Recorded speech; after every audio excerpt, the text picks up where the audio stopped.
So yesterday my two jobs were to make your choices for what to liberate, what stations you can liberate,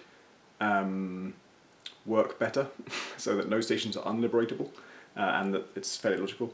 And then also to ensure that the player can pretty early on liberate certain technology, or acquire certain technologies, unlock them, particularly silenced weapons. Both those things worked. The kind of, I think it was like a segment approach where your choices to liberate a station are the closest station in this direction, the closest station in that direction, the closest station in that direction, the closest station in that direction, for like 6 different directions or 8 different directions. I think just 6 actually. And that means that if there's ever a station that you don't have a choice to liberate, it's because there's a closer one in that direction, and once you liberate that, you'll be able to liberate this other one. And in particular, closer ones are more likely to be liberation choices, and yeah, it works. That also makes it easier to ensure that you get access to certain technologies quickly, because it's never going to be a huge... The only way it's going to be a huge distance to liberate one is if there's loads of other stations in the way, and they'll have their own interesting things to unlock. And then for silenced weapons, the more I thought about it, the more I thought silence is the only one that I need to ensure you can liberate quickly.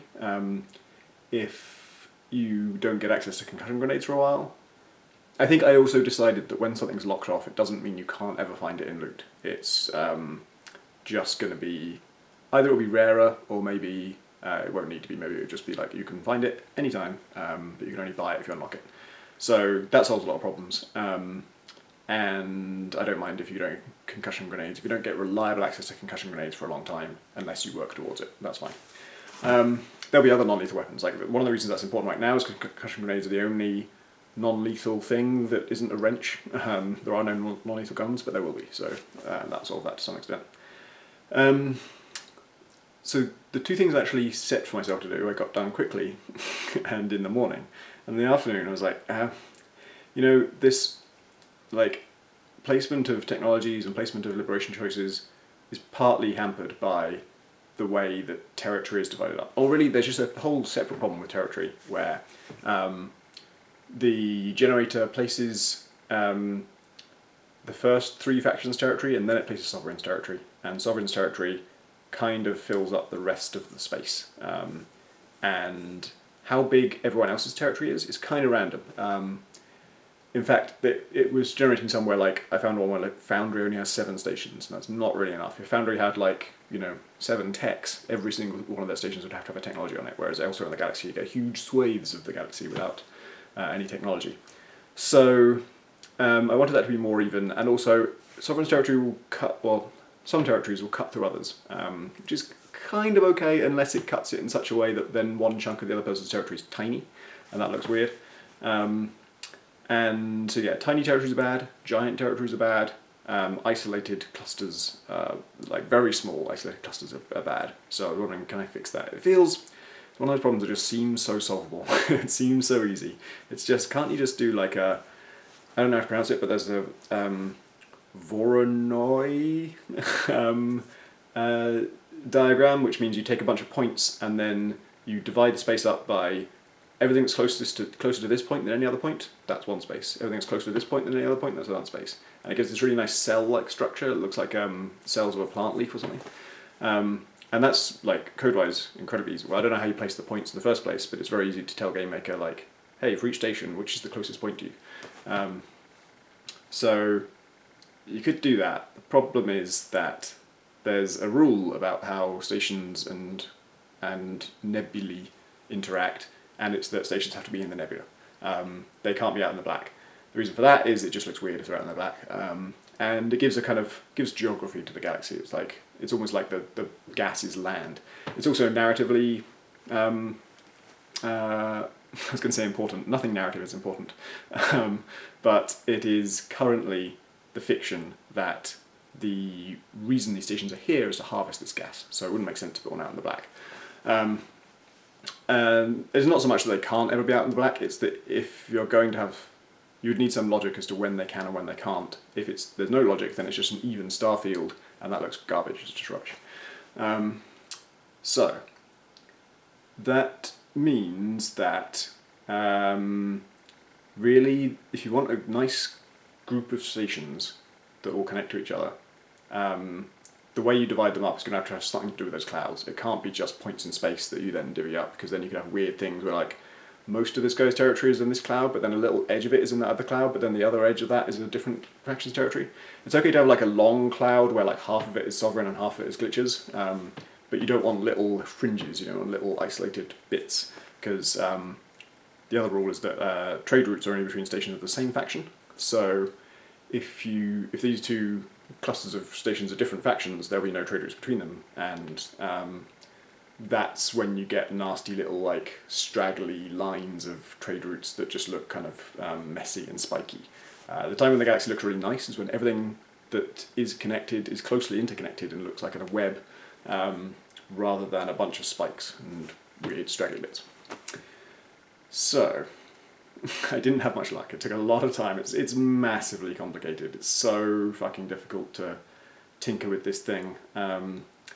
It goes by most of my work yesterday actually was just sort of investigating, understanding, trying to modify, and then eventually giving up and taking out the most complex piece of logic, which was that it generates these clouds and then it generates the stations. And at the time it's generating like these different regions, it hasn't generated any stations, so we don't know how many stations each faction has or anything. But what it does is it gives the clouds a faction. So this is a sovereign cloud, this is a sovereign cloud, this is a sovereign cloud, this is a sovereign cloud, and this one's a glitcher cloud. And the clusters of clouds are called regions. It tries to make about 4 or 5 regions, or actually, I don't actually know how many it makes, but this is the kind of thing that I've come up against. I don't know how many regions there are in the galaxy. In order to make those look good, it has to follow a bunch of logic. There's a nice bit of code where it kind of like spirals them out, so it places them out around a center point. It places one in the middle, then it places others around it. And each one it places as it rotates, it goes further and further out. But the angle, it doesn't actually rotate like that, it goes in random directions, so it goes droop, droop, droop. And so sometimes you get a nice kind of circular galaxy, sometimes you get a very long thin one, sometimes you get all kinds of different shapes, and they all look pretty good. But the old code would say you can never start a new region where there's already a region. If you find a spot that's occupied, you just pick a new spot. But then when you start making a region, you add all these blobs of cloud. It goes in a random direction. It can curve or it can go straight, and it might go short or it might go long. But I had I'd previously disabled the code that stops them from colliding with each other. If you're starting to make a region, you hit another region, it just carries on, and that's what's causing like one territory to cut the others in half. And it's not terrible. It looks really good for gas clouds. It doesn't look that good for empires. When empires split each other, it can lead to weird straggly empires. It's very difficult to ensure in code that when you split one in two, you're not leaving a small fragment. So I ended up basically, after figuring out that I couldn't fix that easily, I just took that out, and now each faction gets one region. That region is entirely that faction's territory. And that's it. And that works. It was surprisingly difficult just to do that. That's the simple version. But simplifying something can be the most complicated thing you do. And it's fine. And that's the tone of voice I've chosen to use about that. It's fine. It's much more consistent. It never looks as bad as the worst of the previous methods, but it never looks as good as the best of the previous methods. Or, I don't know, I've only generated 6 galaxies since doing this, so that's not enough to go by. But it's quite prone to generate somewhat boring galaxies. It's just a chunk of this, a chunk of that, a chunk of that, a chunk of that. They've got nothing to do with each other, they're just there. The gaps between them are much bigger than they used to be. Not intentionally, that's just a quirk of that I don't let territories dig into each other anymore. The difference between cutting through a territory and just going near it is very hard to define for various complicated reasons. And so if I want to prevent them from cutting through each other, I basically they end up pretty separate. Sometimes they'll touch, usually they won't. And so everything's very separated, and I guess I was thinking my task today is to fix that. Maybe my task today is to decide whether that's worth fixing, and then if it is, then my second task is to decide, is that worth fixing now, or should I be working on something else? Because it's definitely a rabbit hole. Galaxy generation always has been. It was incredibly quick to get something working, and so exciting. One of the most exciting moments of Heat Signature development was when I imagined this concept of stations connected by trade routes that look like stars connected by constellation diagrams, and coded that in like 10 minutes, and then hit play and it crashed like 5 times, and I fixed the crashes in 30 seconds, and then I hit play again and it fucking worked, and I just created a galaxy. It was a fucking amazing, it was a mess, but it was like, holy shit, that is so close to like the thing I was dreaming of, and I can just fix those last few things, and I did. And then there are just endless things that aren't quite right about it. Like there's always something where it's like, actually it's a problem when these 2 colours get picked, or actually it's a problem when this territory is that big, or it's a problem when that territory is that small, or it's a problem when these 2 are too far apart. And it's dumb because I'm imagining that you'll spend most of your time in one galaxy in heat signature, so it doesn't really matter if the galaxies are super different to each other. Although, like, for very long term, yeah.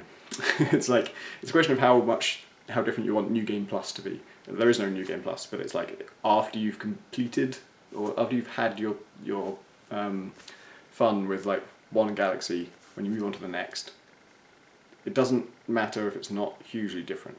So there's an argument for just like, why don't you make a handmade galaxy and just ship that to everyone. Problem with that, I could do it, but it just means everyone's stories will be similar. Everyone will have a sort of like similar world. It's not that one person will have a lot of worlds that are all the same, it's that all the people sharing screenshots and stuff will be sharing screenshots of the same place. It's really not bad, it's not a big problem. One thing I could do is like, your first galaxy is this perfectly handcrafted one that's exactly how I want it to be, and then if you want to play in a different galaxy, that's when we randomly generate it, and then if you get a bad one, then it's you at least know what the options are, you know what a good one looks like, and so you're free to regenerate it as many times as you like until you get one you like. So that might be a way to do it. If I did do that, and I might, I wouldn't actually hand design the galaxy. I would use the generator and generate until I see one that's just like, yes, that's what I want, and then just save it and ship that. I could do that. I could also make like, hand pick 3 or 4 really good ones, and it randomly gives you one of those for your first galaxy. But if this generator is going to be part of the game, I want to know what I'm trying to do with it, and then I want to make sure it doesn't ever not do that. It doesn't ever like completely fuck it up. But yeah, maybe I've talked myself into not working on this today. I think the problem is, the only thing that's stopping me from going on to something else is I need to know whether the changes I've just made were worth making, or whether I should revert to the old version, because I need to build from one of them. It's nicely isolated, like generating galaxies is just 2 scripts, and those can be replaced without affecting anything else. But I don't like playing the game. Everything takes place in the galaxy. I kind of need to know what the galaxy is before I start working on other stuff. But I think I'll just play it for a bit and just see what the new galaxy generator is really like in practice, and then if it ends up being preferable to the last one, then I will stick with it. The tricky thing I keep thinking is like, the old one was pretty close. There wasn't like, the problems I had seemed really small. Can't I just go back to the old one and just fix those little 2 problems? But no, that's what I tried to do yesterday.